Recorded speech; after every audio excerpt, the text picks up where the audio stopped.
Hey there, Steve Rubis with another installment of Capital Markets Investor Relations in 2 minutes or less. Today we're going to give this rule of thumb: never eat a prepared meal when everyone else got a buffet lunch. And it starts with this premise: when you destroy value on Wall Street, you make enemies.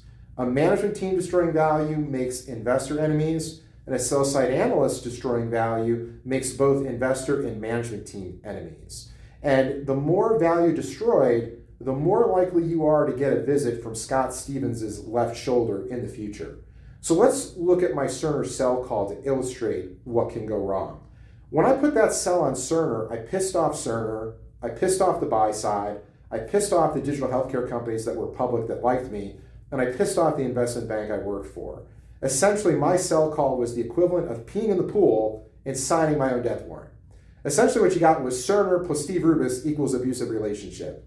Anytime I published something, I got an abusive email from the executive team. And even 3 years after leaving Wall Street, I was still getting abusive emails from the Cerner executive team. And so this is the story that illustrates it all. And don't eat that prepared meal. The day after I downgraded Cerner, I had to go to Boston for an analyst day.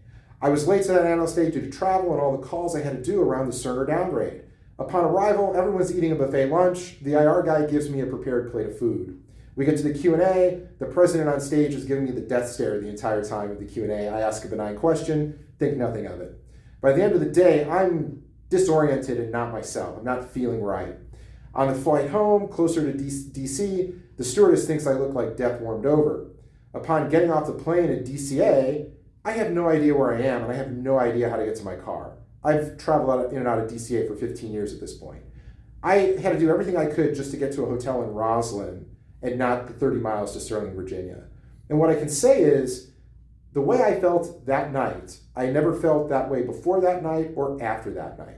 And I think what this signals to public company executives is that if you destroy value, you are going to become Eric Lindros, and angry investors are going to be Scott Stevens. You're going to get that left shoulder, and you're going to get that concussion, and you're not going to see it coming.